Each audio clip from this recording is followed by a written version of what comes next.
ప్రార్థన చేసుకొని మన కార్యక్రమాన్ని ప్రారంభించుకుందాం.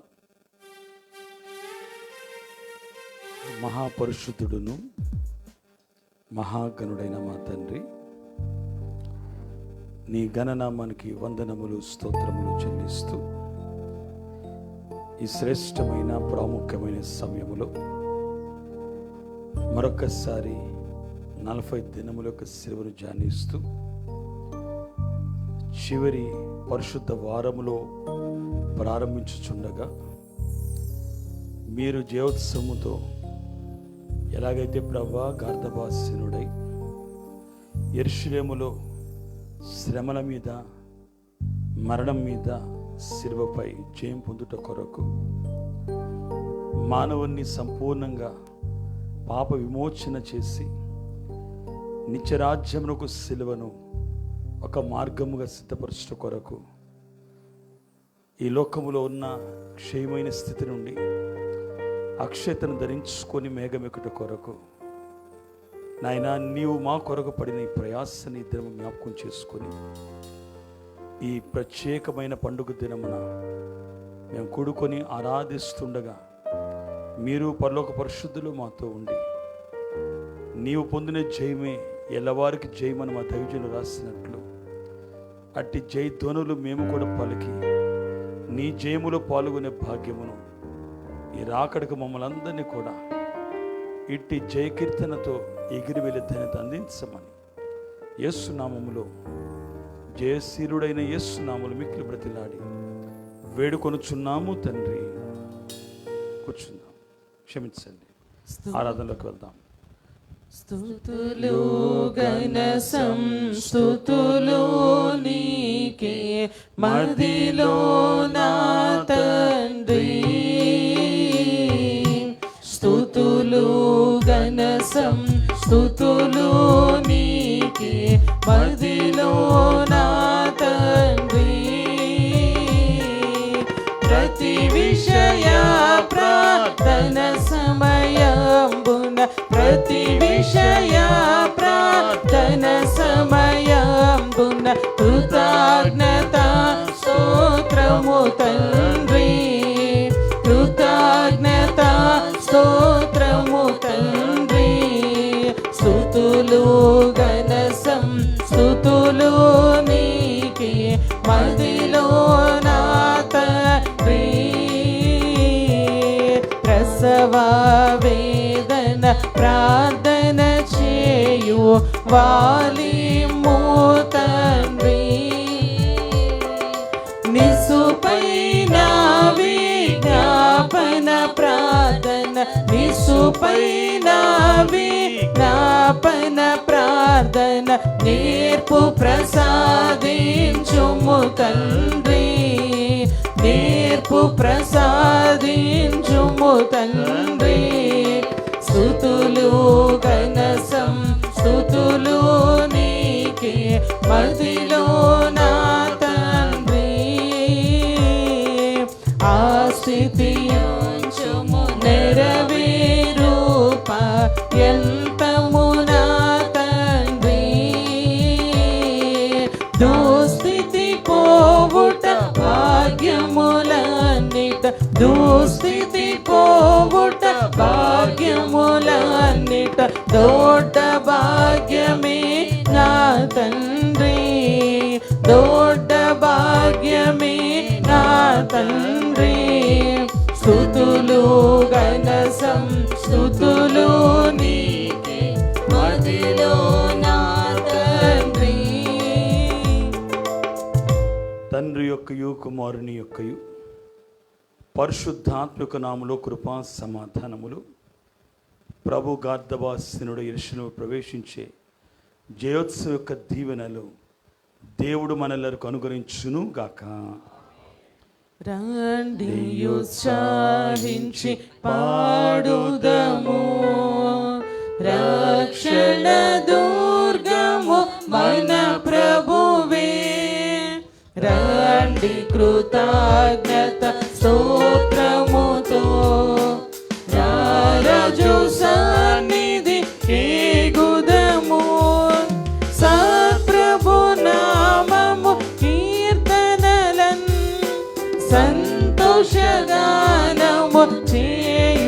దుర్గము రండి ఉత్సాహించి పాడుదము. రక్షణ దుర్గము మన ప్రభువే, మన ప్రభువే మహదేవుడు. ఘన మహాత్మ్యము గల రాజు, భూమి అగాధపు లోయలలో భూధర శిఖరములాయనవే. రండి ఉత్సాహించి పాడుదము. రక్షణ దుర్గము మన ప్రభువే, సముద్రము సృష్టించిన ఆయనదే, సత్యుని హాసమే భువి చేసెను.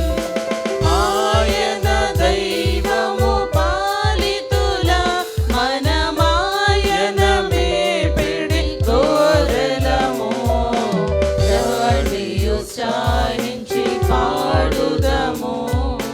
రక్షణ దుర్గము మన ప్రభువే. ఆ ప్రభు సన్నిధి మోకరించి ఆయన ముందర మ్రొక్కెదము. ఆయన మాటలు గైకొనిన అయ్యవి మనకెంతో మేలగును. రండి ఉత్సాహించి పాడుదము. రక్షణ దుర్గము మన ప్రభువే. ప్రార్థన చేసుకుందాం. ఒక దేవా, తండ్రివి గాను కుమారుడు గాను ప్రత్యక్షమైన తండ్రి, నీ ప్రత్యక్ష నిమిత్తం నీకు అనేక స్తోత్రములు. ఇప్పుడు నేను ఆరాధించు కృపా సమయం మాకు దయచేసేందుకు వందనములు. దూతలు పరలోక పరిశుద్ధిని సూచించినప్పటికీ మా స్థుతులు కూడా కోర్చున్నాం. నీకు అనేక స్థుతులు. నీవు కలిగి సంసృష్టిని బట్టి నీకు అంత కలుగుచున్నది. సృష్టి అంతటితో పాటు మేము నేను నమస్కరించున్నాం. ఆరాధన పొడుగు నీ కీర్తి కలిగినట్లు ఇక్కడ విషయములన్నింటినీ దీవించుమని ప్రభు ద్వారా వేడుకొనుచున్నాము తండ్రి. తండ్రి కుమార శుద్ధాత్మగును తగు స్తుతి మహిమయు కలుగుగాక. ఆదిని ఇప్పుడు ఎల్లప్పుడు అయినట్లు యుగములనౌను. ఆమేన్.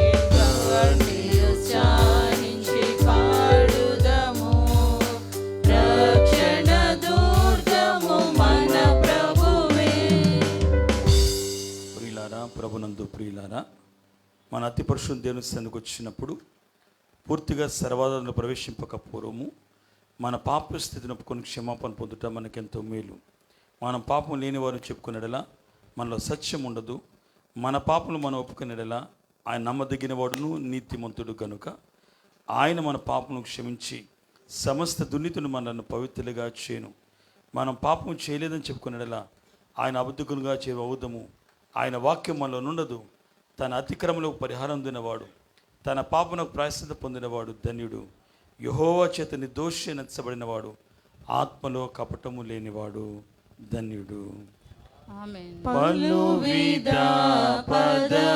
పదములరసి ఫలితమేమియు కానలేక, పలువిధ పదములరసి ఫలితమేమియు కానలేక, సిలువ ఎదుట నిలచిన డనురా, సిలువ ఎదుట నిలచిన డనురా, సిలువే నా శరణ ఎనురా.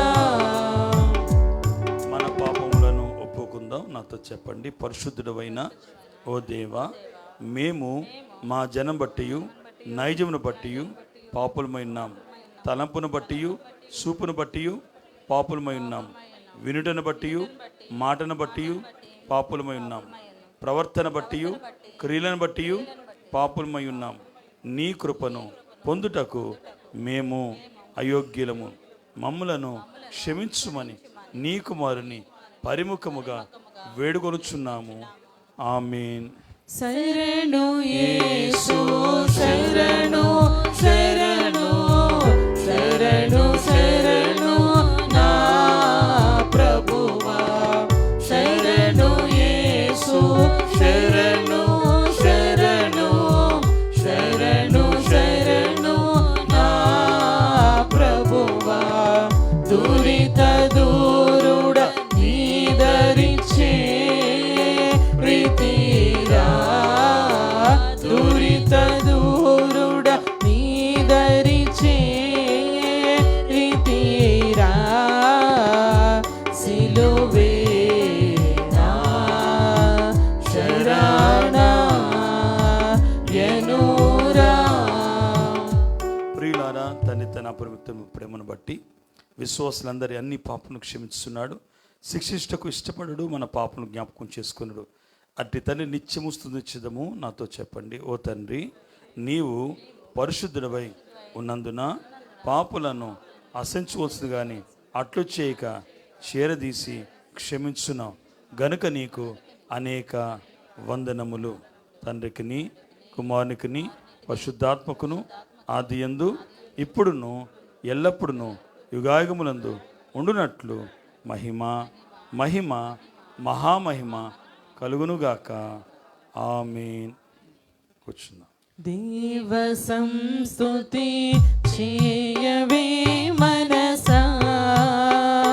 శ్రీమంతుడగు యెహోవ సంస్తుతి చేయవే మనసా.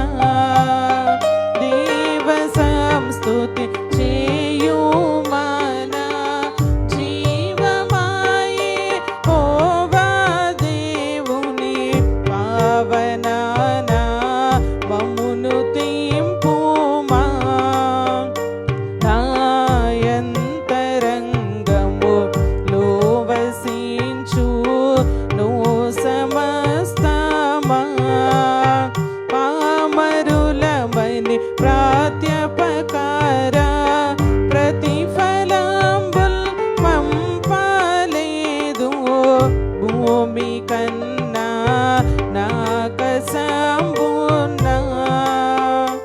ఏ తోండు దైవ ప్రేమ భక్త జనులయందునా. ఆ కారణముచే దేవ సంస్తుతి చేయవే మనసా. పడమటికి తూర్పెంత ఎడమో పాపములకోన్మనకోన్నంత ఎడము కలుగా చేసియున్నాడు. మన పాపములను నెడముగానే చేసియున్నాడు. ఆ కారణముచే దేవ సంస్తుతి చేయవే మనసా.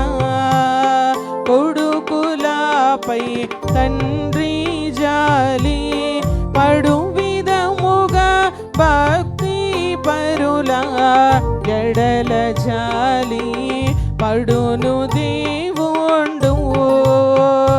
తన భక్తి పరుల ఎడల జాలి పడును దేవుండు. ఆ కారణముచే దేవ సంస్తుతి చేయవే మనసా.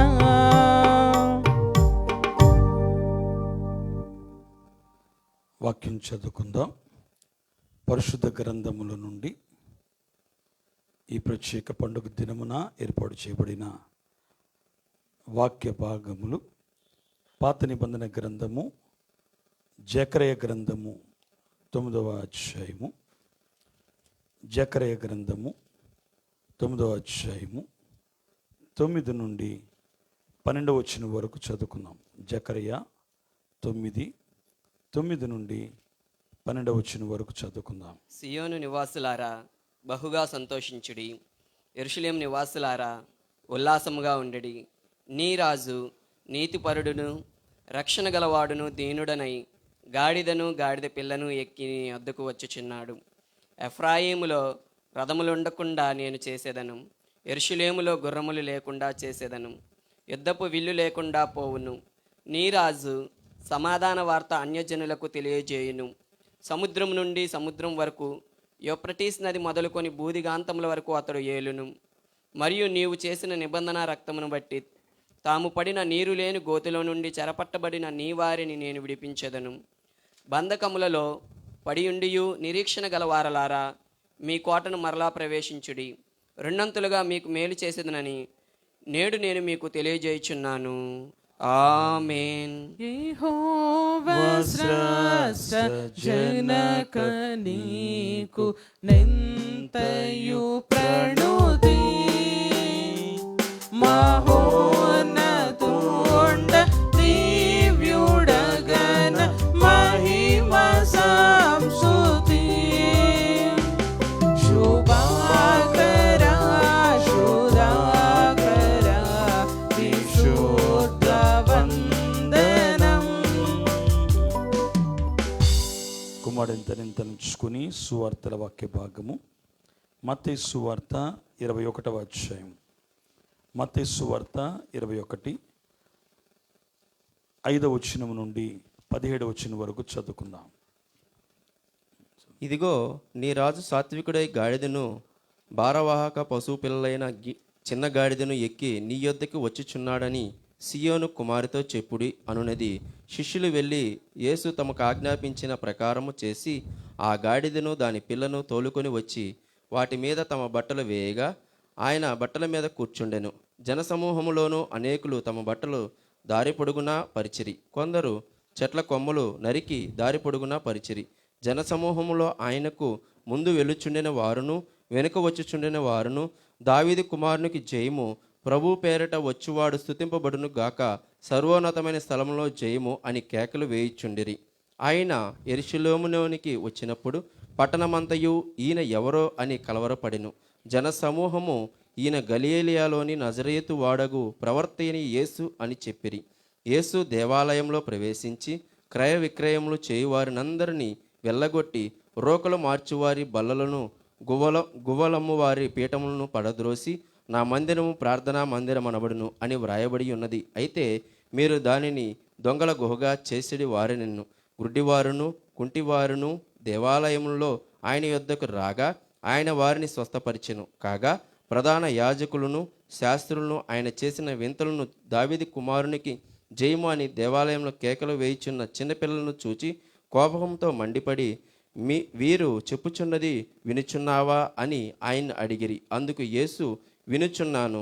బాలురు ఒక్కయు చంటి పిల్లల యొక్కయు నోట స్తోత్రము చేసితివి అను మాట మరెన్నడనూ చదవలేదా అని వారితో చెప్పి వారిని విడిచి పట్టణం నుండి బయలుదేరి బేతనీయునకు వెళ్ళి అక్కడ బస చేసెను. ఆమేన్. విమోచక పిత్రాత్మ చూడ విజయ మంగళం సమస్త సాధనం సవ్య మంగళం శుభాకర శుధాకర విశుద్ధ వందనం. పరిశుద్ధాత్మతని తలుచుకొని పత్రికల వాక్య భాగము నుండి ప్రకటన గ్రంథము 7వ అధ్యాయము, ప్రకటన గ్రంథము 7వ అధ్యాయము 9 నుండి 17వ వచనం వరకు పరిశుద్ధాత్మతని తలుచుకొని ఈ ప్రత్యేక దినమున ఈ వాక్య భాగాన్ని చదువుకుందాం. ప్రకటన గ్రంథము 7వ అధ్యాయం 9 నుండి. అటు తరువాత నేను చూడగా ఇదిగో ప్రతి జనములో నుండి ప్రతి వంశములో నుండి ప్రజలలో నుండి ఆయా భాషలు మాటలాడు వారిలో నుండి వచ్చి ఎవడునూ లెక్కింపజాలని ఒక గొప్ప సమూహము కనబడెను. వారు తెల్లని వస్త్రములు ధరించుకున్న వారై ఖర్జూరపు మట్టలు చేతపట్టుకొని సింహాసనము ఎదుటను గొర్రెపిల్ల ఎదుటను నిలువబడి సింహాసనాసీనుడైన మా దేవునికి గొర్రెపిల్లకును మా రక్షణకై స్తోత్రమని మహాశబ్దముతో ఎలుగెత్తి చెప్పిరి. దేవదూతలందరూ సింహాసనము చుట్టూను పెద్దల చుట్టూను ఆ 4 జీవుల చుట్టూను నిలువబడి ఉండిరి. వారు సింహాసనం ఎదుట సాష్టాంగపడి ఆమేన్, యుగయుగముల వరకు మా దేవునికి స్తోత్రమును మహిమయు జ్ఞానమును కృతజ్ఞతాస్తుతియు ఘనతయు శక్తియు బలమును కలుగునుగాకని చెప్పుచు దేవునికి నమస్కారము చేసిరి. ఆమేన్. పెద్దలలో ఒకడు తెల్లని వస్త్రములు ధరించుకుని ఉన్న వీరెవరు, ఎక్కడ నుండి వచ్చిరని నన్ను అడిగాను. అందుకు నేను, అయ్యా, నీకే తెలియననగా అతడు ఇలాగు నాతో చెప్పెను, వీరు మహాశ్రమల నుండి వచ్చిన వారు గొర్రెపిల్ల రక్తములో తమ వస్త్రములను ఉదుగుకొని వాటిని తెలుపు చేసుకొనిరి.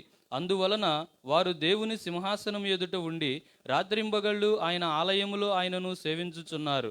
సింహాసనాసీనుడైన వాడు తానే తన గుడారము వారి మీద కప్పును. వారికి ఇక మీదట ఆకలి అయినను దాహమైనను ఉండదు. సూర్యుని ఎండైనను ఏ వడగాలి అయినను వారికి తగలదు. ఏలయనగా సింహాసన మధ్యమందుండు గొర్రెపిల్ల వారికి కాపరి అయి జీవజలముల బొగ్గల యొద్దకు వారిని నడిపించును. దేవుడే వారి కన్నుల నుండి ప్రతి బాష్ప బిందువును తుడిచివేయును. ఆమేన్. వైరాత్మ పితా పుత్ర నిర్గమ పరుడ స్తోత్రము. వరప్రతుండ భక్త హృదయ వాస స్తోత్రము. శుభాకర శుధాకర విశుద్ధ వందనం. దైవ వాక్య పట్టణం దాశ విశ్వాసనారా, మీకు వాక్యానుసార ప్రవర్తన, ప్రభు జయోత్సవం యొక్క దీవెనలు, మేఘమెక్కే ధన్యత, ప్రభు సింహాసనం ముందు స్తుతించే భాగ్యము దేవుడు మనలకు అనుగ్రహించును గాక. వాక్యం ఇచ్చిన తండ్రిని స్తుతించుదము. త్రియేక దేవుడిని దేవ, భూమి ఆకాశముల కంటెను వెండి బంగారముల కంటెను గొప్ప దానము నీ గ్రంథము దయచేసావు కాబట్టి నీకు అనేక కృతజ్ఞత స్తోత్రములు. నీవు స్వయంగా చెప్పాల్సిన మాటలన్నీ ఈ పుస్తకం విడిచిన గనుక నీకు మా వందనములు సమర్పించుకుంటున్నాము. విశ్వాస ప్రమాణం చెప్పుకుందాం. దేవుడు ఆది అంతము లేని దేవుడని నేను నమ్ముచున్నాను. ఆయన ప్రేమ, న్యాయము, పరిశుద్ధత, శక్తి, జ్ఞానము, జీవము, స్వతంత్రత, సర్వవ్యాపకత్వము ఈ మొదలైన శుభలక్షణములతో నిత్యము మహాతేజోమయముగా ప్రకాశించున్నాడని నమ్ముచున్నాను. యేసుక్రీస్తు ప్రభువు రూపమునకు మనుష్యుడుగాను అనాది స్థితిని బట్టి దేవుడుగాను సంచరించుచు దివ్య బోధల మూలముగాను అద్భుతమగు ఉపకారముల మూలముగాను నా పాపములు, నా వ్యాధులు, నా శిక్షలు తన శిలోమ్రానుపై వేసుకొని మరణమౌట మూలముగాను ఆయన సమాధిలో నుండి 3వ నాడు వెలుపలికి వచ్చి పరలోకమునకు వెళ్ళుట మూలముగాను తన నిజదేవస్థితిని ప్రేమను వెల్లడించినాడని నమ్ముచున్నాను.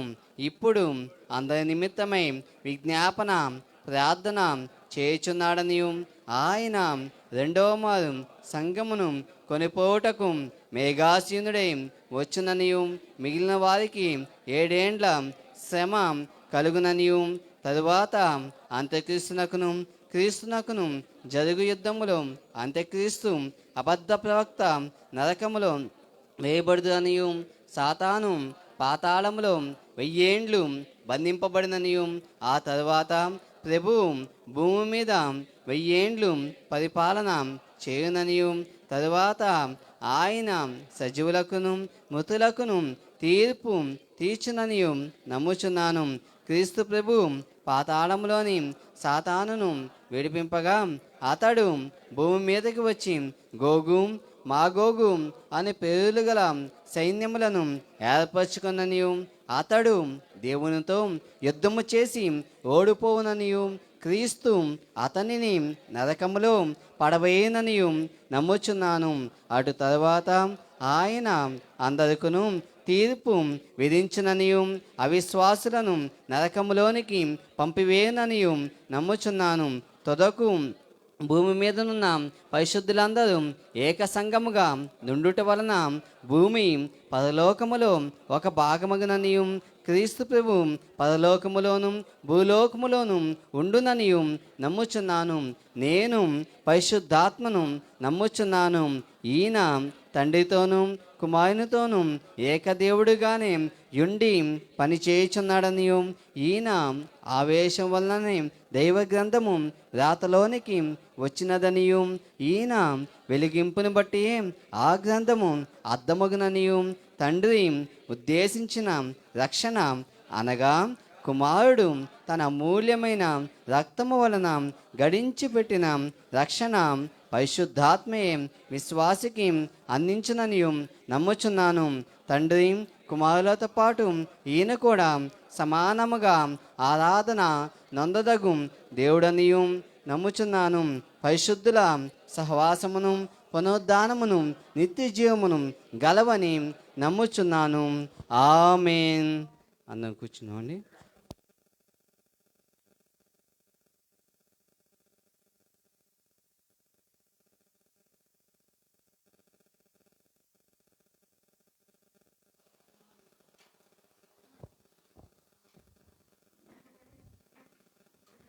ఆంధ్రక్రైస్తవ కీర్తన నుంచి 426 కీర్తన పాడుకుందాం.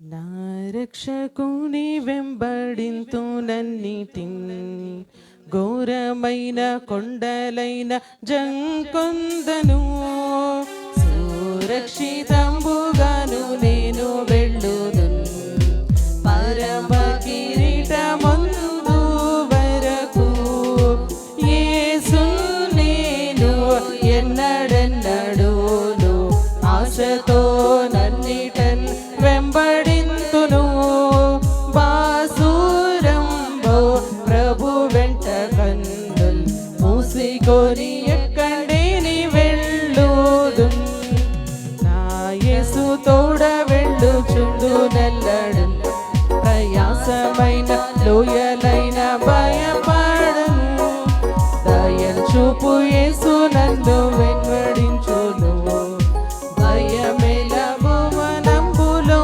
దాగున్ యేసు నేను ఎన్నడెన్నడూను ఆశతో నన్నిటన్ వెంబడింతును బాసురంబో ప్రభు వెంట కన్నుల్ మూసికొని ఎక్కడిని వెళ్ళుదు నా కాలమెల్ల యేసు నందు నమ్ముదు భీకరంకు వార్ది అయిన నే దాటుదు నా కథ తోడనెందువైన నెగుదు నా కమెక్కి తండ్రిని చూచువారాకు యేసు నేను ఎన్నడెన్నడూను ఆశతో నన్నిటన్ వెంబడింతును బాసురంబో ప్రభు వెంట కందుల్ మూసికొని ఎక్కడిని వెళ్ళుదు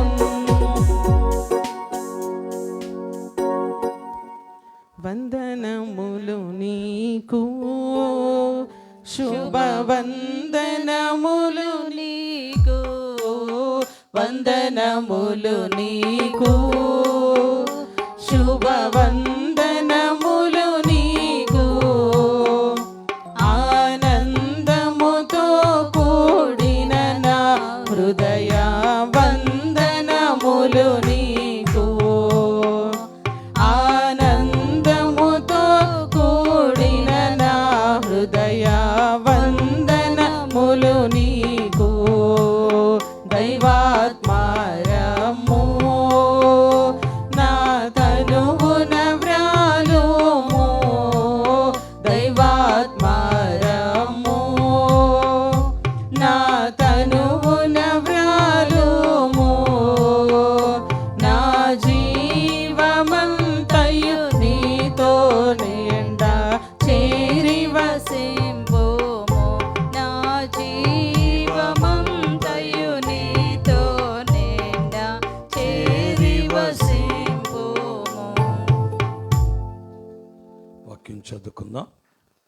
మరొకసారి పరిశుద్ధ గ్రంథములో నుండి మత్తయి సువార్త 21వ అధ్యాయం.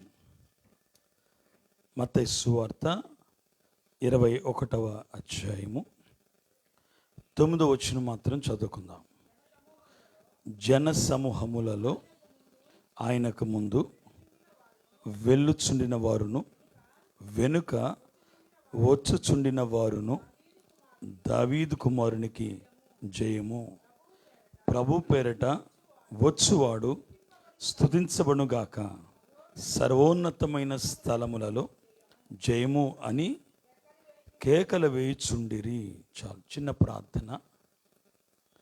పరిశుద్ధుడును మహాఘనుడైన మా తండ్రి, మరొక మారు నీ పాదముల యొద్దకు మేమందరం కూడుకొని వచ్చి, ఆ కాలములో మీరు గార్ధబాసీనుడైనప్పుడు శిష్యులు నీ మాటను బట్టి నెరవేర్చిరి. నీవు చెప్పినట్లుగా చేసినట్లు నేడును అట్టి నీ పాదముల కూర్చున్న మేము మీకు విధేయులై చేయడానికి ఇష్టపడి ఉండగా, నాయనా, వారి వస్త్రములు తీసి దారి పొడుగున, వారు చెట్ల కొమ్మలు తీసుకొని దారి పొడుగున వేస్తూ నీకు శుభము పలుకుచు ఆహ్వానించినట్లు నేడు మేము కూడా మా హృదయ అంతరంగంలోనికి మిమ్మల్ని ఆహ్వానించుచుండగా, నాయనా, మా హృదయమును నీ యొక్క దివ్యమైన వాక్యము చేత తృప్తిపరిచి బలపరిచి ఆశ్రయించి, ఈ పండుగ దీవెన యొక్క ఆశీర్వాదములు ఏ ఉద్దేశముతో మమ్మలను ఏర్పాటు చేసుకున్నావో ఆ ఉద్దేశం నెరవేర్చడానికి ఈ పండుగ ఒక సాధనగా మార్చబడినట్లు కృప చూపించుమని, మాతోనూ అందరితో మాట్లాడమని, ఈ ప్రత్యక్షంగా వీక్షిస్తున్న లైవ్ ద్వారా వినుచున్న ప్రతి వారితో కూడా మాట్లాడమని, గార్ధబాసీనుడును సాత్వికుడైన దీన మనస్సు కలిగిన వాడైన యేసుక్రీస్తు నామములో మిక్కిలి బ్రతిలాడి వేడుకొనుచున్నాము తండ్రి. కూర్చుందాం.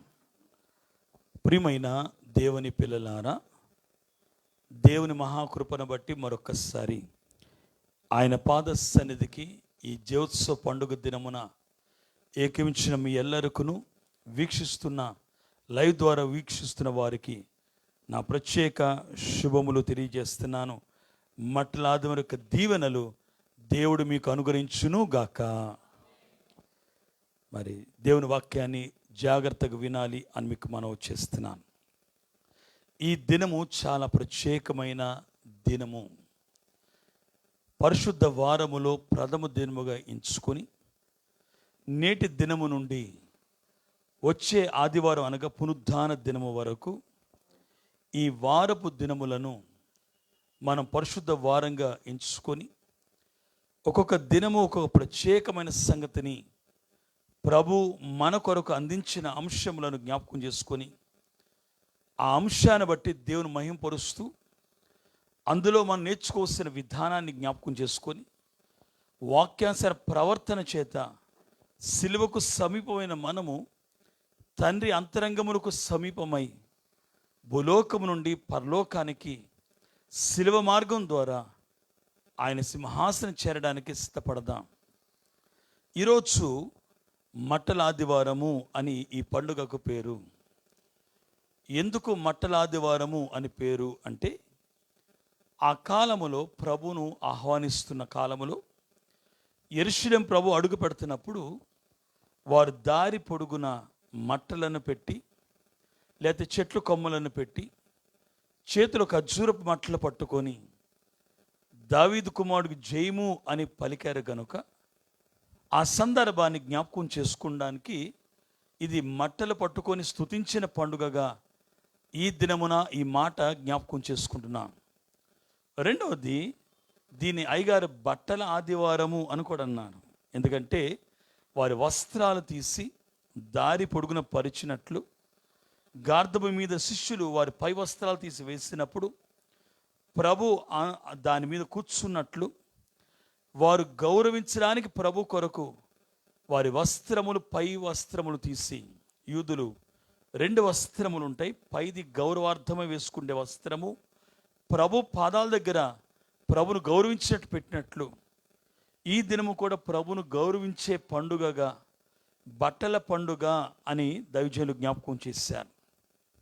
దీనికి మరొక పేరు నేనేం పెడతానంటే స్తుతుల పండుగ అని కూడా జ్ఞాపకం చేస్తాను.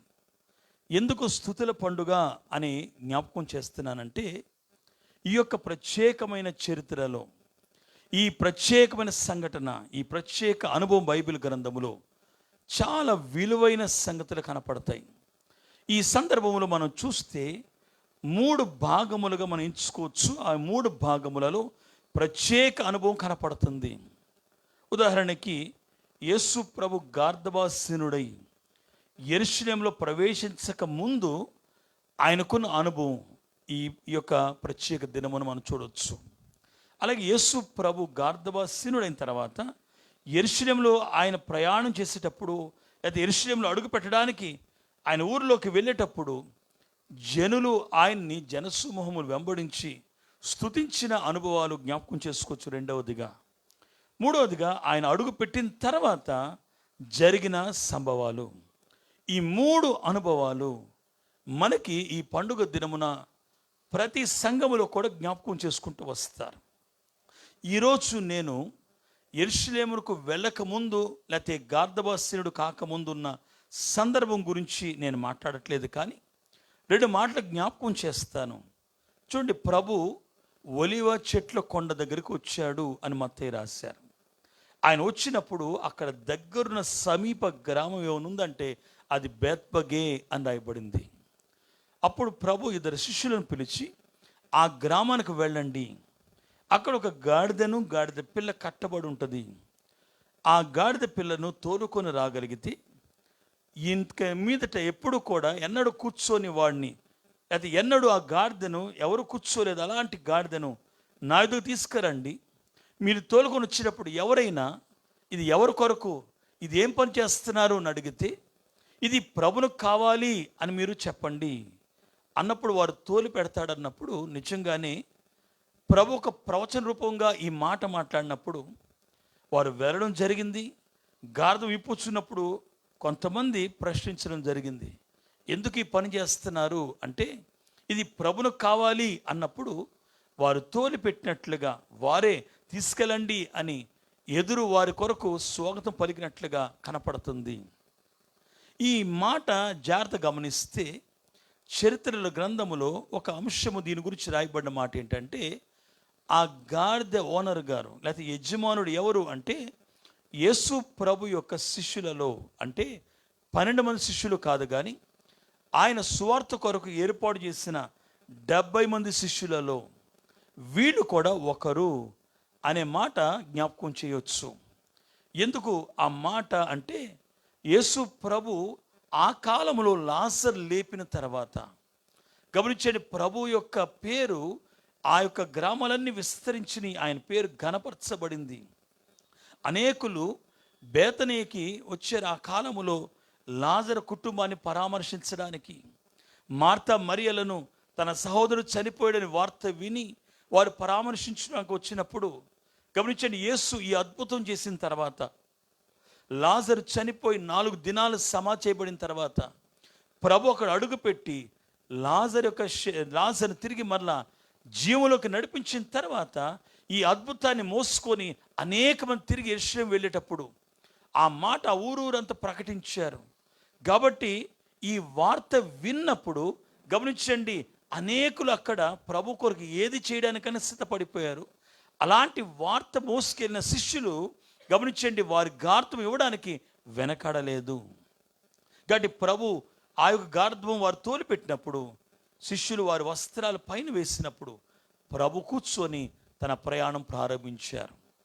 రెండవది నేను ఇప్పుడు చెప్పే సందర్భము నేను ఆ వాక్యలో జ్ఞాపకం చేస్తాను. మూడవది, ఎప్పుడైతే ఆయన యెరూషలేములో అడుగుపెట్టాడో, నా మాట జాగ్రత్త ఆలకిస్తే ఇప్పుడు వరకు అందరి జనసమూహం అనుకున్న ఆలోచన ఒకటి, అక్కడికి వెళ్ళిన తర్వాత ప్రభువు చేసిన పని మరొకటి. అందరు అనుకున్నారు రోమా ప్రభుత్వము క్రింద ఎంతకాలం మనం బానిసలుగా ఉంటాం, స్వతంత్రం లేని వారికి ఎంతకాలం బ్రతుకుతాం, ఈ చెర నుండి విమోచించడానికి వచ్చాడు, ఈయన రాజుగా మెస్సయ్యగా అని గుర్తించి ఆయన జైలు పలికి స్వాగతం పలికి ఎదురొచ్చి వారి ఖర్జూర మట్టలతో కానీ స్తుతులతో కానీ వారు ఆహ్వానించగా యేసయ్య అక్కడికి వెళ్ళలేదు, రోమీలుండ స్థలానికి వెళ్ళలా, వారి ప్రభుత్వ పీఠములు పడగొట్టలేదు. కానీ ఆయన యెరూషలేము దేవాలయంలో ప్రవేశించారు. ఆయన యెరూషలేము దేవాలయంలో అడుగుపెట్టి అక్కడ రోకలు అమ్మే వారిని, గువ్వలను అమ్మే వారి యొక్క పీఠములను ఆయన పడద్రోసి, నా మందిరము ప్రార్థనా మందిరము దొంగల గుహగా మీరు చేసి ఉన్నారని వారిని గద్దించినట్లుగా, వారిని కొరడా పెట్టి కొట్టినట్లుగా, వారి పీఠములను పడద్రోసి వారి దేవాలయం శుద్ధి చేసినట్లుగా వాక్యం సెలవిస్తుంది.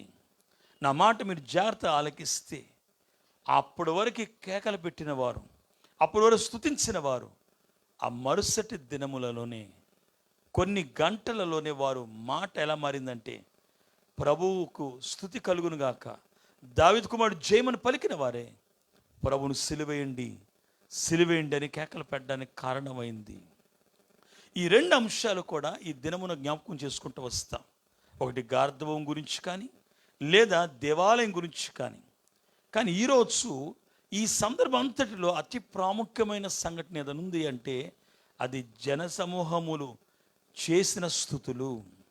అందుకే ఈ పండుగ స్తుతుల పండుగ అని పేరు పెట్టాను కనుక ఈరోజు వారి స్తుతులు ఎలాగైతే దేవుని కొనియాడారో ఆ స్తుతుల యొక్క అంశములో 7 ప్రాముఖ్య అంశములు క్లుప్తంగా మీకు అందించాలి అని నేను ఆశిస్తున్నాను. కాబట్టి ఈ 7 స్తుతులు వారు ఎలాగ చెప్పినప్పటికీ, వారు జ్ఞానమున్నా లేకపోయినా, దాని గురించి అర్థమైనా అర్థం కాకపోయినా, దేవుడు వారి నోట ఆ మాట పలికిచ్చినప్పుడు నిజంగానే ప్రభు యెరూషలేములో ఎందుకు వెళ్తున్నాడు అంటే, ముందుగానే శిష్యులకు చెప్పిన మాట ఏంటంటే, ఇదిగో మనం యెరూషలేము వెళ్తున్నాము ప్రభు, చాలాసార్లు వెళ్ళావు, ప్రతి ఏటా దేవాలయానికి వెళ్తున్నావు, నువ్వు చిన్నప్పటి నుంచి వెళ్తున్నావు దేవాలయానికి, ఇప్పుడు క్రొత్తగా మాట్లాడుతున్నావేంటి, పండగ రోజులు కాబట్టి వెళ్తాం కదా అన్నట్లు వారు చూస్తే కాదు, ఈసారి మనుష్య కుమారుడు అప్పగించబడతాడు, ఈసారి మనుష్య కుమారుని సిలువేస్తారు, ఈసారి మనుష్య కుమారుడు తప్పించుకోలేడు, సిలువ మరణం పొందుతాడు. అక్కడ గుండెల్లో రాయబడిపోయింది. ఆ తర్వాత 3వ దినము తిరిగి లెగుస్తాడు అని చెప్పిన మాట కూడా వారి చెవిన వినపడినప్పటికీ వారి లోపలికి ఆ మాట ప్రవేశించలా. ఈరోజు నా మాట అందుకే జాగ్రత్తగా ఆలకించాలి. కనుక ప్రియమైన దేవుని పిల్లలారా, యేసు ప్రభు వారు చేసిన స్తుతుల వెనకాల రేపు రాబోయే శ్రమను ఆయన అనుభవిస్తాడని సంగతి వారు తెలియకనే స్తుతిస్తూ వారి విమోచన కొరకు వారు ప్రార్థిస్తున్నారు. కానీ యేసు ప్రభు జయం కొరకు పలుకుచున్న మాటగా కనపడుతున్నాయి ఆ మాటలన్నీ. గనుక ప్రభు రేపొద్దున సిలువను, రేపొద్దున మరణాన్ని, రేపొద్దున సమాధిని గెలిచి పునరుద్ధారుడవుతాడు, జయశీలుడవుతాడనే సందర్భము ఆయన అడుగు పెట్టడమే మరణం కొరకు, కానీ జయము కొరకు అని పలకడంతో చాలా సంతోషము ఈ పండుగ దినము అని జ్ఞాపకం చేస్తున్నాను. కాబట్టి ఈ సందర్భం గురించి మీతో మాట్లాడాలని ఆశిస్తున్నాను. కాబట్టి మరొకసారి మీ బైబిల్ తెరిచి చూడండి. నేను క్లుప్తంగా త్వరగా మాట్లాడతాను. మత్తయి సువార్త 21వ అధ్యాయము, నేను 9వ వచనం మాత్రం చదువుతున్నాను, జాగ్రత్త చూడండి. జనసమూహములలో ఆయనకు ముందు వెలుచుండిన వారును వెనుక వచ్చుచుండిన వారును, దావీదు కుమారునికి జయము, ప్రభు పేరట వచ్చువాడు స్తుతించబడుగాక, సర్వోన్నతమైన స్థలములలో జయమని కేకలు వేయుచుండెను. ప్రియమైన దేవుని పిల్లలారా, ప్రభువైన యేసుక్రీస్తు ఒక కృపా సమాధానములు వాక్యానుసార ప్రవర్తనకు సిద్ధపాటు దేవుడు మనెల్లరకు అనుగ్రహించును గాక. జాగ్రత్తగా వినాలి. ఈ పండుగలో చాలా ప్రాముఖ్యమైన సందర్భాలు గమనించండి. అది జకర్యా గ్రంథం కానివ్వండి, 4 సువార్తలు రాసిన అంశాల్లో చూసినప్పుడు ఎక్కువ వచనములు ప్రభును స్తుతించడమే కనపడుతుంది. ఎక్కువ ఈ సందర్భములో ప్రభు గాద్బాసీనుడై యెరూషలేములో అడుగుపెట్టే సందర్భాన్ని, స్తుతులకు ఇచ్చిన ప్రాధాన్యత మిగతా ఏ అంశానికి ఇవ్వబడలేదు. గనుక అందుకే నేను ఇది స్తుతుల పండుగ అని జ్ఞాపకం చేయడానికి అనే మాట వాడడానికి నేను వెనకాడట్లేదు అని మీకు జ్ఞాపకం చేస్తున్నాను. చూడండి, చాలా జాగ్రత్తగా 2-3 సందర్భాలు చెప్తాను. గమనించండి, ఆ కాలములో జకర్యా రాసిన మాట నెరవేర్చబడ్డందుకు ప్రభు స్తుతిస్తున్న అనుభవాన్ని, అలాగే చాలామంది ప్రభును వారి చేతులు మట్ల పట్టుకొని వారి వస్త్రాలు దారి పొడుగున వేస్తున్నప్పుడు చూసే వాళ్ళకి ఏం కనపడుతుందంటే, ఎవరైనా ఈయన్ని ఇంతమంది వెంబడిస్తున్నారేంటి? ఆ కాలం ప్రధాన యాజకులైతే లోకమంతా ఈయన వెంబడిస్తుంది ఏంటి? కాబట్టి అనేక మంది ఇలాగ ప్రభును గణపరచడానికి స్తుతిలో ఒక భాగము అనే సంగతి మనం గుర్తించాలి. ఆశ్చర్యం ఏంటంటే, ఆ రోజుల్లో వారు స్తుతిస్తుంటే ప్రభు దగ్గరకు వచ్చి, మా మాటలు వినపడుతున్నాయా? మేము చెప్పేది నీకేమైనా అర్థమవుతుందా? మీ శిష్యులను స్తుతించకుండా ఆపండి, గద్దించు ప్రభా అండ మొదలు పెట్టారు. స్తుతికి ప్రాధాన్యత నేను జ్ఞాపకం చేస్తున్నాను.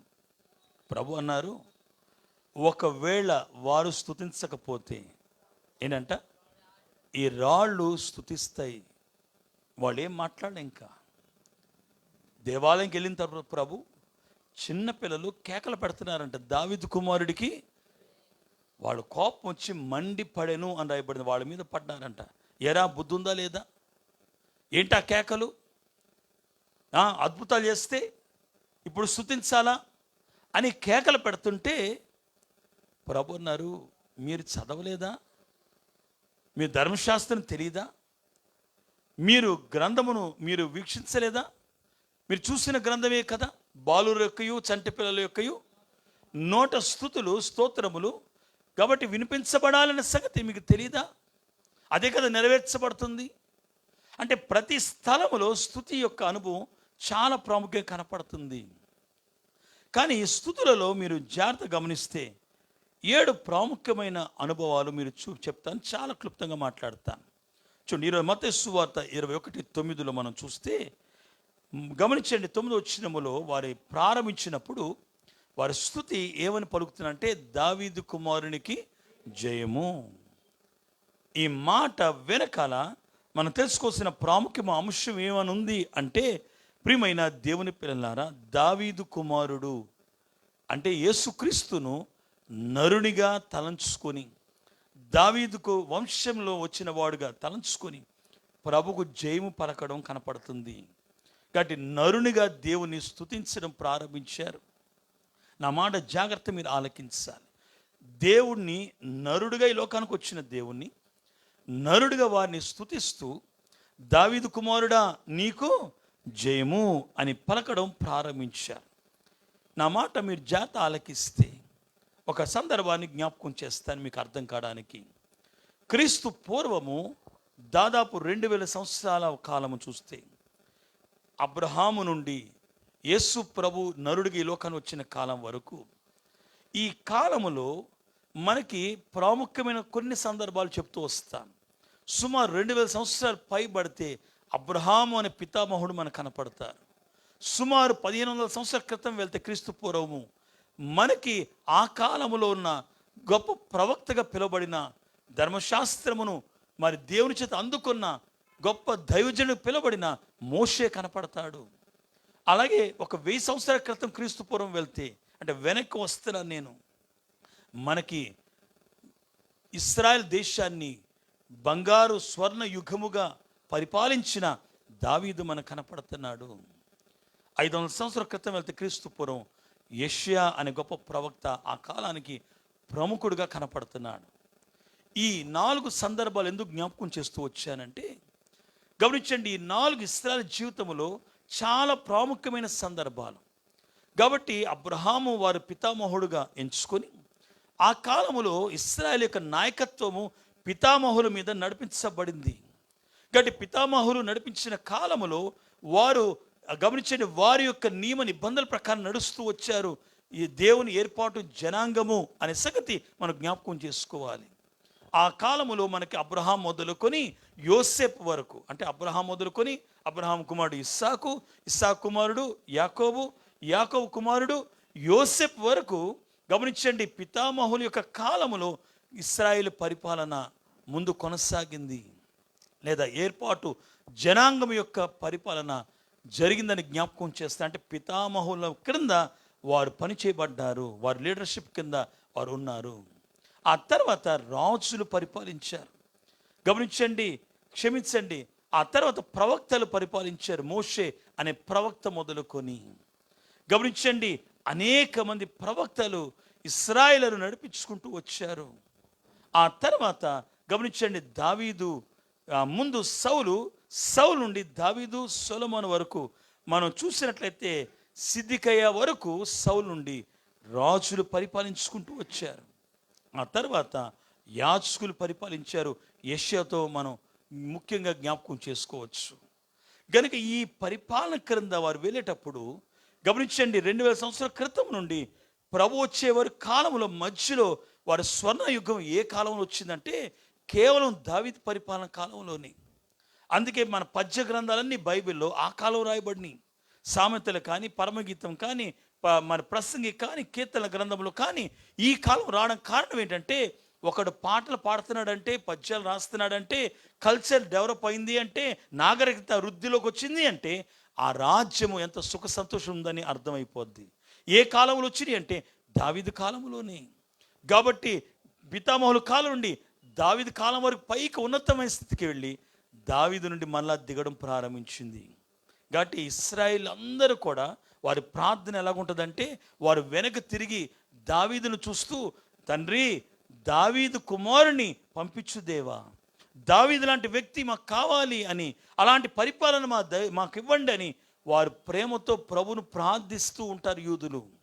కాబట్టి అలాంటి ప్రార్థన బైబిల్లో అనేక సందర్భాలు కనపడుతున్నాయి. ఉదాహరణకి బాగా తెలిసిన ఒక సందర్భం మీకు జ్ఞాపకం చేస్తాను. యేసు ప్రభు గమనించండి, శిలువ మరణం పొందిన తర్వాత, యేసయ్య 3వ దినమున పునరుద్ధానుడైన తర్వాత, ఆయన పునరుద్ధాన ప్రత్యక్షత అనేక మంది కనపడిన తర్వాత 40 దినములు ఆయన గమనించండి భూమి మీద ఉండి అనేక మందికి ఆయన ఆరోహణ ముందు ప్రత్యక్షపరుచుకున్నప్పుడు ఒక సందర్భం వచ్చింది, ప్రభు నేను వెళ్తున్నానని. ఇదిగో ఆయన అందరూ చూస్తుండగా ఒలివ కొండ మీద నుండి ఆయన పరలోక ఆరోహణమయ్యే సందర్భములో ఇంకొంచెం 1-2 దినములలో లేకపోతే కొన్ని గంటలలో ఆయన వెళ్తాడనగా, ఆ చివరు కూడా మళ్ళా శిష్యులు ఏమడుగుతున్నారో తెలుసా? అపోస్తలుల కార్యం 1వ అధ్యాయము 6-7 వచనాలు చూస్తే, ప్రభువా ఇశ్రాయేలుకి మళ్ళా రాజ్యం వస్తుందా?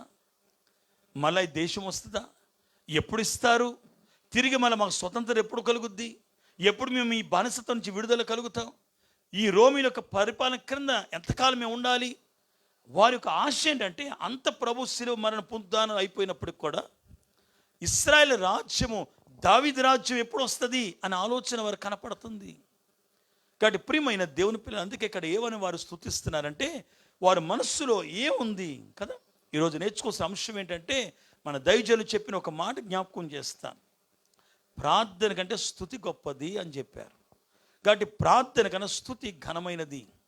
కాబట్టి ప్రియమైన దేవుని పిల్లలారా, చూడండి, స్తుతి కూడా ఎలా చేయాలి అంటే, మనం స్తుతి చేసేటప్పుడు ఆయన ఎరిగి మనం స్తుతించగలిగితే అప్పుడు ఆ స్తుతికి విలువ ఉంటుంది, నెరవేర్పు ఉంటుంది, జయం ఉంటుంది. జయాన్ని బట్టి మనకి మహిమ వస్తుంది అనే సంగతి మనం గుర్తించాలి. మన స్తుతి ఒకవేళ ఎరుగకుండా పదాలు మాత్రమే మాట్లాడితే, అయ్యగారు ఒక మాట అన్నారు, మతి లేని స్తుతి గతి లేని స్థితికి తీసుకెళ్ళిపోద్ది. వీళ్ళు తెలుసో తెలియకో అలాంటి స్తుతులే చేస్తున్నారు. ఒక ప్రక్కన ప్రభుకు మహిమ వస్తున్నప్పటికీ వారు ప్రభుని ఎరుగక స్తుతించడం బట్టి వారు యెరూషలేము వెళ్ళిన తర్వాత నిరుత్సాహపడిపోయారు. కానీ వారి మనస్సులో ఏముంది అంటే, ఈయన నరుడు అనే సంగతి గుర్తుపెట్టుకొని, ఓ దావీదు కుమారుడా, నువ్వు దావీదు వంశంలో వచ్చావు కనుక నీవే దావీదు కుమారుడివి అని గుర్తించి, దావీదు కుమారుడివైన దేవా, దావీదు కుమారుడివైన తండ్రి, నీకు జయము అని పలకడం ప్రారంభించారు. కాబట్టి ఒక నరుడిగా గమనించండి, దేవుణ్ణి వారు ఆహ్వానించి, ఇలాంటి వాడు మనలను విమోచిస్తాడు, నాకు తిరిగి రాజ్యమును ప్రసాదిస్తాడని వారు జ్ఞాపకం చేసుకుని స్తుతించడం కనపడుతుంది. దీన్ని బట్టి మనం తెలుసుకోవాల్సిన ఒక ప్రాముఖ్యమైన మాట ఏంటి అంటే, మనము కూడా దేవుని స్తుతించేటప్పుడు కొన్నిసార్లు ప్రభు మన నోట గొప్ప మాట పలికిచ్చినప్పటికీ మనం తెలుసుకోవాల్సిన ప్రాముఖ్య అంశం ఏంటంటే, ప్రభును స్తుతించేటప్పుడు ఎరిగి ఆయన స్తుతించడం చాలా దీవెన. రెండవది మనకి చూస్తే ఈ సందర్భంలో నుంచి మరొక మాట నేను జ్ఞాపకం చేస్తాను. చూడండి, మత్తయి సువార్త 21 మనం ప్రారంభ స్తుతి 9 వచ్చిన మొదటి మాట చదువుకున్నాం. రెండవది, ప్రభు పేరట వచ్చువాడు స్తుతించబడునుగాక. ప్రియమైన దేవుని పిల్లలారా, ఈ మాట వెనకల ప్రభువు అనగా దేవుడు అని అర్థం. ప్రభు పేరట వస్తున్నాడు అంటే దేవుని పేరట వస్తున్నాడు అని అర్థం. ఒక దేవునిగా ప్రభువును స్తుతించడం మొదలుపెట్టారు కొంతమంది. ఈయనే దేవుడేమో. ఎందుకంటే ఇశ్రాయేలు ఎక్కువగా గమనించే మెస్సయ్య కొరకు ఎదురు చూసేవారు. వారిని విమోచించే విమోచకుడు మెస్సయ్యే. దేవుడే ఈ లోకానికి ఒక సైన్యాధిపతిలాగా వస్తాడని, ఒక యుద్ధ శూరుడిగా వస్తాడని, ఆయన మనలను ఈ రాజ్యమంతటిని జయించి మన పాదాల కింద పెడతాడని, ఇదిగో ఈ రాజ్యములన్నిటి మీద అధికారం ఇస్తాడని వారి ఆలోచన కనపడుతుంది. ఈ రోజు కూడా చూడండి, అనేక బైబిల్ గ్రంథకర్తలు కూడా చాలామంది గమనించే, ఉదాహరణకి డేక్స్ అలాంటి బైబిల్ కానీ గమనించే గొప్ప గొప్ప బైబిల్ యొక్క ట్రాన్స్లేటర్స్ కానీ వారి తలంపులో ఏముంటుందంటే, చూడండి, సాధారణ మన అయ్యగారు మనకి నూతన విషయం గురించి ప్రాముఖ్యత మనం మాట్లాడతాం, రాకడ గురించి ప్రాముఖ్యంగా బైబిల్ విషయం మాట్లాడుతుంది, పెండ్లి కుమార్తె అనుభవం గురించి ప్రాముఖ్యం మాట్లాడుతుంది. కానీ ఎక్కువ శాతం యూదుల యొక్క తలంపు కలిగిన రచయితలు వారు క్రైస్తవులు అయినప్పటికీ వారు దేని గురించి ఎక్కువ మాట్లాడతారంటే 1000 ఏళ్ల పరిపాలన గురించే మాట్లాడతారు. ఎప్పుడు ప్రభు వస్తాడు, ఎప్పుడు దేవుడు ఈ భూమి మీద పరిపాలిస్తాడు, ఎప్పుడు ఈ లోకరాజ్యములన్నీ ఆయన పాదాల క్రింద ఉంటాయి, ఎప్పుడు ప్రభు ప్రకారం వారు కూర్చొని ఈ లోకాన్ని పరిపాలిస్తారు. ఇదే తలంపు యూదులకి నేటి కాలం వరకు ఉన్నది. కాబట్టి ఆ కాలంలో కూడా వారి ఆలోచన ఏంటంటే, ఎప్పుడు దేవుడు వచ్చి ఈ లోకమంతటిని నాశనం చేసి లేకపోతే ఈ లోకమంతటిని తన పాదాల కింద పెడతాడు, ఎప్పుడు మేము తిరిగి మళ్ళా ఆధిపత్యంలోకి వస్తాం అనే ఆలోచనే వారు కనపడుతుంది. అందుకే వారు మెస్సయ్య కొరకు ఎదురు చూస్తున్నారు. ఆ మెస్సయ్యే ఈ క్రీస్తేమో, ఆ మెస్సయ్యే ఈ రాజేమో అనే వారి ఆలోచన కనపడుతుంది. మీకు బాగా తెలిసిన 1-2 రిఫరెన్సులు చెప్తాను. మనకు బాగా తెలిసిన యెషయా గ్రంథము 9వ అధ్యాయము 6 నుండి మనం చదువుకుంటూ వెళ్తే చక్కటి అనుభవాలు మనకు తెలుసు. ఆ మాట అదే యెషయా రాసి. చూడండి, ఏలయనగా మనకు శిశువు పుట్టెను, మన కుమారుడు అనుగ్రహించబడెను, ఆయన భుజం మీద రాజ్యభారముండును, ఆశ్చర్యకరుడు, ఆలోచనకర్త, బలవంతుడు, నిత్యుడు, సమాధానకర్త. ఆ తర్వాత 7వ వచనం, ఇది మొదలుకొని చదువునా, దాని వృద్ధియు కలుగునట్లు సర్వకాలము. చూడండి, దావీదు సింహాసనము రాజ్యమును దేవుడు నియమిస్తాడని, నీతి వలనను రాజ్యమును గణపరచుటకు స్థిరపరచుటకు అతడు సింహాసనాసీనుడై ఈ భూమి మీద రాజ్య పరిపాలన చేస్తాడు అని ప్రవక్తలు ప్రవచించారే. ఈ ప్రవచనం కొరకు అనేక మంది ఎదురు చూస్తున్నారు. అందుకొరకు అది మనసులో పెట్టుకుని, ప్రభా ఈ భూమి మీద నువ్వు పరిపాలించడానికి వచ్చేసావు ఇప్పుడే, కాబట్టి ఈరోజు నువ్వు ఈ రోమిన్ ప్రభుత్వం పడగొట్టి నువ్వు సింహాసనం కూర్చుంటావు. ఆయన మనస్సులో ఏముందంటే, నేను సిలువ కూర్చుంటానని. వీళ్ళు అనుకుంటున్నారు రాజ్య పరిపాలన సింహాసనం కూర్చుంటారని. ఈ రాజ్య పరిపాలన ఎప్పుడు కూర్చుంటారు ప్రభు అంటే, రేపు రాకడైన తర్వాత 7 ఏళ్ళ శ్రమలు అయిన తర్వాత 1000 ఏళ్ల పరిపాలన కూర్చుంటారు. కానీ అది ఇప్పుడే వచ్చిందేమో అనే భావనతో వారు ప్రభును స్తుతిస్తూ ఉన్నారు. అంటే కొన్నిసార్లు మనం స్తుతించేటప్పుడు కూడా ఎరుగకుండా స్తుతించడం వలన నష్టం ఏంటంటే, ఆయన వచ్చిన రాకడని మనం గుర్తించలేము. అంటే ఉన్నది మనం అందుకోలేక ఆ సందర్భంలో ప్రభును స్తుతించడం గమనించండి. ఒకవేళ అది మంచి మాట అయినప్పటికీ సందర్భ సహితంగా లేకపోవడం బట్టి ఆ సమయాన్ని పోగొట్టుకుంటారు చాలామంది. ఉదాహరణకి నేను ఒక మాట చెప్తాను. యేసు ప్రభు రాకడలే తీసుకోండి. చాలామంది ఒక పాట పాడుకుంటూ ఉంటారు, యేసు రాజుగా, యేసే రాజుగా రావట్లా. అదే చాలా ప్రాబ్లం. చాలా క్రైస్తవ సంఘాలు, మన సంఘాలు కూడా పాడేసుకుంటూ ఉంటారు. యేసు రాజుగా వచ్చుచున్నాడు, భూలోకమంతా ఎదురు చూస్తున్నారు, ఆయన వచ్చేస్తున్నాడు, రావి కోటి దేవుడు, అది దేవుడు ఇది దేవుడు అని పాడేసి ఆయన వచ్చేస్తున్నాడు, మన అందరం వెళ్ళిపోతున్నాం. ఆయన రాజుగా రావట్లా. మీరు ఎక్స్పెక్ట్ చేసిన రాజు అయితే ఆయన రాజు రావట్లే. ఆయన పెండ్లి కుమారుడుగా వస్తున్నాడు. రాజుకు వచ్చేది 1000 ఏళ్ళ పరిపాలనలో, న్యాయాధిపతికి ఒకసారి వస్తున్నాడు, నరుడికి వస్తున్నాడు ఒకసారి.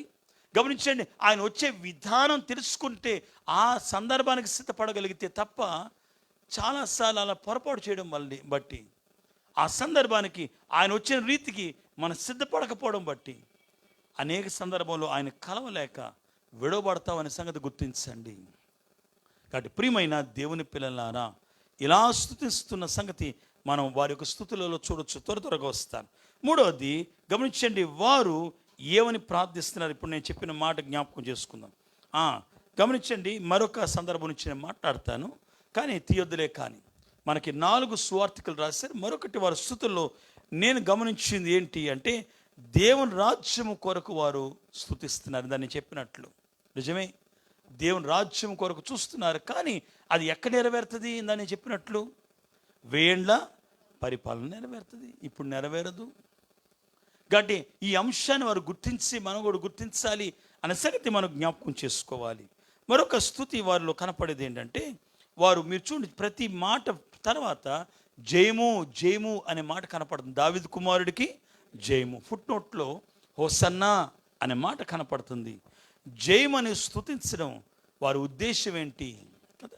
చూడండి, ఉదాహరణకి ఇక్కడ మనం చదువుకున్న వాక్యంలో చూస్తే సర్వోన్నతమైన స్థలములలో జయము అని రాయబడింది. సర్వోన్నతమైన స్థలము అంటే అయ్యగారు రాసిన పాటలో, క్రిస్మస్ పాటలో, అన్ని లోకములకు అవతలనున్న ఉన్నత లోకాన సనుతులు అంటే సర్వోన్నతమైన స్థలము అంటే దూతల లోకము కంటే ఉన్నతమైన లోకములో ఉన్నవాడు. కాబట్టి అలాంటి దేవునికి మహిమ కలుగునుగాక, జయము కలుగునుగాక. ఈ మాట చాలా చాలా జాగ్రత్త ఆలోచించాలి. పరలోక సంబంధమైన మహిమ భూలోకానికి రావాలి అంటే వారి యొక్క ప్రార్థన ఏంటంటే, వాస్తవ స్థుతిలా కనపడుతున్న జయము అనే పదము, హోసన్నా అనే పదముకు అర్థం ఏంటంటే, ప్రభువా ఇప్పుడే మమ్మలను రక్షించు. అంటే వాళ్ళు ఏమని ప్రార్థిస్తున్నారంటే, దేవా ఈరోజు ఇప్పుడే మమ్మలను ఏం చేయాలి? రక్షించండి, మమ్మల్ని విమోచించండి అనే మాట. ఈ మాట వెనకాల మీరు తెలుసుకోవాల్సిన ఒక సత్యం ఏంటంటే, మా పాపం నుండి మమ్మల్ని విమోచించమని ప్రార్థించట్లా, మాకు రాజ్యం ఇప్పించండి, బానిసత్వం నుండి విమోచించండి. అది వారి యొక్క రక్షణ గురించి అడిగే ప్రాముఖ్యమైన ప్రార్థన. కానీ వారి యొక్క ప్రార్థనలో ఏమన్నారంటే, నీవు మహోన్నతుడివి, నువ్వు ఉన్నత లోకానికి చెందినవాడివి అని ఆయన గుర్తించి, ఆ పరలోక మహిమ భూలోకానికి రావాలంటే పరలోక జయమే మాకు కావాలి, అది వారు కోరుకుండేది. అటు అయ్యగారు రాసిన జయము కీర్తనల పాటలో యేసుక్రీస్తు పొందిన జయము ఎవరు కోరుకున్నా, ఎవరు వేడుకున్నా, ఎవరు దాని కోసం ఆశించినా వారు కలిగినట్లుగా యూదులు కూడా అలాంటి ప్రార్థన, అలాంటి జయము కొరకు ఎదురు చూస్తున్నారు. జ్ఞాపకం చేస్తున్నాను. తర్వాత ఈ జయములు మనకు కనపడేది మరొక మాట ఏంటంటే, మీ తీయదులే కానీ మార్క్స్ సువార్తలో చూడొచ్చు. గమనించండి, వారు ఏమని కోరుకున్నారంటే సమాధానం కోరుకుంటున్నాను. ఏం కోరుకున్నారు? కాబట్టి ప్రియమైన ప్రభు పుట్టినప్పుడు కనపడే గమనించండి ఒక అంశం కూడా మనకు తెలుసు కదా, దూతలు సర్వోన్నతమైన స్థలములలో దేవునికి మహిమయు, ఆయనకి ఇష్టమైన మనుషులకు భూమి మీద సమాధానము అనే మాటలు మనకు కనపడినట్లుగా నేటి కాలంలో కూడా వారు అదే అంశాన్ని కోరుకోవడం ప్రారంభిస్తున్నారు. వారు ఏం కోరుకుంటున్నారు అంటే సమాధానం కొరకు ప్రార్థిస్తున్నాను. నేను ఒక మాట చెప్తాను ఇక్కడ, త్వరగా నేను అన్ని రిఫరెన్స్ చూపించలేను, కానీ గమనించిన ఒక మాట జ్ఞాపకం చేసుకోండి. ఏ సమాధానం వారు కోరుకుంటున్నారు? భూలోక మనుషులకు పరలోక సమాధానం కావాలని. ఏ సమాధానం? ఎంత దీవెనకరమైన మాట. భూలోకములో యేసు ప్రభు ఈ లోకానికి వచ్చినప్పుడు పరలోకములో ఎలాగ సమాధానం ఉంటుందో భూలోకములో కూడా అలాంటి సమాధానం మాకు కావాలి. పరలోకం యొక్క సమాధానం కొన్న ప్రత్యేకత చెప్పన, అసలు పరలోకంలో నరునికి ఒకవేళ ప్రవేశిస్తే ఆకలి లేదు, దప్పిక లేదు, శత్రువు లేడు, పాపం లేదు, ఎలాంటి చీకటి లేదు. కాబట్టి అసలు మనిషికి హాని చేసేది ఏది కూడా కనపడదు. కాబట్టి వాళ్ళకున్నంత ప్రశాంతత, వాళ్ళకున్నంత శాంతి, వాళ్ళకున్నంత సమాధానం భూమి మీద ఎంత భద్రత కలిగిన వాడు కూడా ఉండకపోవచ్చు. ఒక 100 పోలీసులు చుట్టూ తుపాకులు పెట్టుకుని నిలబెట్టుకున్నా వాడికి అంత సమాధానం కలగకపోవచ్చు. కొన్ని లక్షలు రేపు 2-3 తరాలు చూడడానికి సంబంధించిన ధనం ఉన్నప్పటికీ సమాధానం కలగదు. కాబట్టి వీళ్ళు ప్రార్థన ఏంటంటే, దేవా పరలోకములో నరుల యొక్క సమాధానం ఎలా ఉంటుందో భూమి మీద కూడా మాకు కావాలి. మరి ఇది ప్రభు ఈ లోకానికి వచ్చినప్పుడు సమాధానం ఇవ్వడానికే వచ్చానన్నాడు ప్రభు. నిజంగానే అనేక మంది హృదయాలలో సమాధానం తీసుకొచ్చారు, కానీ ఆ సమాధానం యొక్క సంపూర్ణత ఎప్పుడు జరుగుద్ది అంటే 1000 ఏళ్ల పరిపాలనలోని ఇది కూడా సంపూర్ణ సమాధానం. ఎందుకంటే 1000 ఏళ్ల పరిపాలనలో గమనించినా సరే సాతానుడే భూమి మీద ఉండడు, అపవిత్రత భూమి మీద ఉండదు, పాపము భూమి మీద ఉండదు. కాబట్టి అలాంటి ఏదేను తోట వంటి అనుభవం తిరిగి 1000 ఏళ్ల పరిపాలనలో కనపడుతుంది కనుక అలాంటి సమాధానం సంపూర్ణంగా అక్కడ కనపడుతుంది. ప్రభువే ఈ భూమి మీద పరిపాలిస్తాడు తన పెండ్లి కుమార్తె తన సంఘముతో కలిసి. కాబట్టి ఆ సమాధానం కావాలని కోరుకున్నప్పుడు ఆ సమాధానం యొక్క సంపూర్ణత 1000 ఏళ్ళలో కానీ ఇప్పుడు భూమి మీద మీరు అడిగితే ప్రభు మన కుటుంబాలకి అట్టి సమాధానము అనుగ్రహించడం వెనకాడాడు అని మీకు జ్ఞాపకం చేస్తున్నాను. కాబట్టి ప్రియమైన దేవుని పిల్లలారా, నా మాట మీరు జాగ్రత్త ఆలకిస్తే ప్రభు మనకి అలాంటి సమాధానం కోరుకున్నట్లయితే తప్పనిసరిగా దేవుడు మన వ్యాధి బాధ కష్ట నష్టాల నుండి విమోచించి మన హృదయాన్ని నెమ్మదిపరుస్తారు, సంపూర్ణత 1000 ఏళ్లలో మనకు అందిస్తారని జ్ఞాపకం చేస్తున్నాను.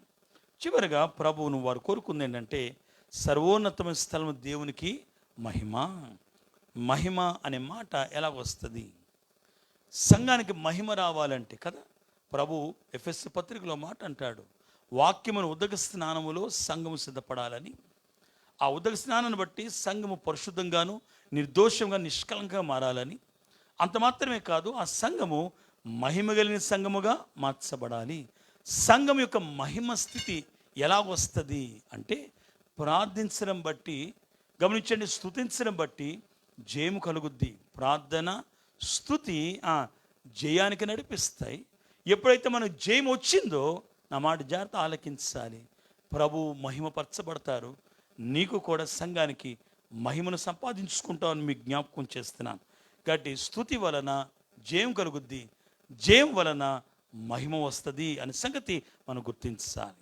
కాబట్టి ఈ పండుగ దినమున గమనించండి, ఇలాంటి ప్రాముఖ్యమైన సందర్భాలు వారు స్తుతులలో కనపడినప్పుడు మనం కూడా క్రీస్తుని ఎరుగక వాళ్ళు స్తుతించినప్పటికీ దేవుడే వారి నోట పలికించని బట్టి ప్రభు యొక్క శ్రమలకు ఆయన తట్టు దృష్టి వెళ్ళక, గమనించండి, శ్రమతో చూడక జయము తట్టే ప్రభు దృష్టి ఎంత శిలువలో శ్రమ పొందినా, ఎంత ములకిరీడు ధరించుకున్నా, ఎన్ని కొరడా దెబ్బలు తింటున్నా నాకు జయమైన ఆయన తలంచినట్లుగా నేడు మనము కూడా ప్రియమైన దేవుని పిల్లారా ప్రభుని ఎరిగి స్తుతించగలిగితే మరింత దీవెన, మరింత ఆశీర్వాదం. యూదులు శిలువ దగ్గరికి వెళ్ళేసరికి నిరుత్సాహపడిపోయారు, ఎందుకంటే వాళ్ళు అనుకున్నట్లు ప్రభు కనపడాలా. కాబట్టి మనం అనుకున్నట్లు ప్రభు కనపడాలంటే ప్రభువును ఎరిగి స్తుతిద్దాం. కాబట్టి నేటి కాలంలో మనం క్రీస్తు రాకడ కొరకు ఎదురు చూస్తున్నాం కనుక అట్టి భాగ్యం సంపాదించుకొని ఆయనతో కలిసి 7 ఏళ్ల విధులో పాల్గొని భూమి మీద 1000 ఏళ్ళు పరిపాలించినప్పుడు ఈ మాటలను సంపూర్ణంగా మనం నెరవేర్చబడినప్పుడు పరలోక సమాధానం, భూమి మీద మహిమ సంఘానికి సంపూర్ణంగా చూపించబడుతున్నప్పుడు ఈ లోకములో ఘనత కలిగి జీవిస్తాను మీకు జ్ఞాపకం చేస్తున్నాను. కాబట్టి ఈ పండుగ దినమున ఇలాంటి అనుభవంతో మనం సిద్ధపడి మనం రాకడ కొరకు ఎత్తుపడదాం. అట్టి దీవెన ఆశీర్వాదములు దేవుడు మీ అందరికి అనుగ్రహించును గాక. పరిశుద్ధున దయగలిగిన మా తండ్రి, విన్న మాటలు మా హృదయం భద్రపరిచి వాక్యాంశాన్ని ప్రవర్తన సిద్ధపడి అందించమని యేసు నామములో స్తుతులకు పాత్రుడును స్తుతుల సింహాసనాసీనుడైన యేసుక్రీస్తు నామములో మిక్కిలి బ్రతిలాడి వేడుకొనుచున్నాము తండ్రి. కూర్చుందాం. కీర్తన పాడుచుండగా ఈ పండుగ దినమున మన ప్రత్యేక కానుకలను సమర్పించుకుందాం. ఆంధ్రక్రైస్తవ కీర్తన నుంచి 462 కీర్తన పాడుకుందాం. జయ ప్రభు యేసునే వెంబడించుచు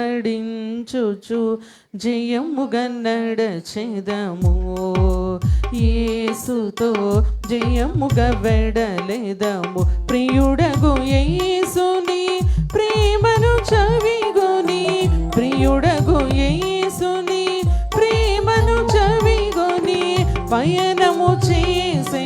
మా ప్రభు వెంబడి పయనము చేసేద మా ప్రభు వెంబడి జయ ప్రభు యేసునే వెంబడించుచు జయముగా నడచెదము యేసుతో జయముగా వెడలెదము ఆదరణయు అధికా బలమును ఆత్మ ఖడ్గమును అవనిలో అందరి రక్షణయు ఆదర్శంబౌ ఆయన వాక్యమే ఆదర్శంబౌ ఆయన వాక్యమే అనిసము మనకిల మార్గము చూపగా అనిసము మనకిల మార్గము చూపగా జయ ప్రభు యేసునే వెంబడించుచు జయముగా నడచెదము యేసుతో జయముగా వెడలెదము దర విరోధులు మమ్ము చూటగా దరి చేరెద యేసు ప్రభుని దరి చేరెద మేము దాత్రి దురాశల డంబములన్నిటి దాత్రి దురాశల డంబములన్నిటి మైత్రిని వీడి నడచెద యేసుతో మైత్రిని వీడి నడచెద యేసుతో జయ ప్రభు యేసునే వెంబడించుచు జయముగా నడచెదము యేసుతో జయముగా వెడలెదము మా ప్రభు చూపుము నీదు మార్గపు మాదిరి జాడలను నీదగు మాదిరి చాడలను మా పాదములను తోట్రిలకుండగా మా పాదములను తోట్రిలకుండగా మాకిడు బలమును ఈ కృపదినమున మాకిడు బలమును ఈ కృపదినమున ప్రభు యేసునే వెంబడించుచు జయముగా నడచెదము యేసుతో జయముగా వెడలెదము మా కొరకై నీవు నడచిన మార్గము చూడగను మేము మార్గము చూడగను మేము మా రక్షకని అడుగు జాడలో మా రక్షకని అడుగు జాడలో మరువక విడువక నడువక కృపనిడు మరువక విడువక నడువక కృపనిడు జయ ప్రభు యేసుని వెంబడించుచు జయముగా నడచెదము యేసుతో జయముగా వెడలెదము ప్రార్థన చేసుకుందాం కానుకల కొరకు మమ్మల్ని మిక్కిలిగా ప్రేమించిన మా తండ్రి మా రక్షక వందనములు స్తోత్రములు చెల్లిస్తూ నీ జనన కాలములో జ్ఞానులు ఆ కాలంలో ఉన్న కాపరులు సృష్టి మరియమ్మ వారి గర్భాన్ని వారి పశువుల తొట్టిని నయన నక్షత్రమును సృష్టి అలాగే వెండి బంగారములను సాంబ్రాణి బోళములను ఆయా విధములైన కానుకలు మీకు అర్పించారు.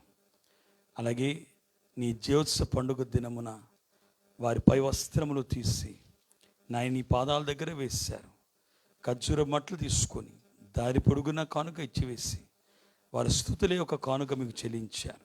నేడు నీ బిడ్డలు కూడా వారి యొక్క దశభాగములను కృతజ్ఞత కానుకలను పండుగ కానుకను కానుకలుగా తీసుకొచ్చిన ప్రతి వారిని నాయన ఎలాంటి దీవెన నీకు గార్ధము ఇచ్చిన వాడికి ఇచ్చావో, ఎలాంటి దీవెనని స్తుతించిన వాడికి ఇచ్చావో అలాంటి దీవెన బిడ్డలు కూడా అందించమని కానుకైన యేసు నామములో మిక్కిలి బ్రతిలాడి వేడుకొనుచున్నాము తండ్రి.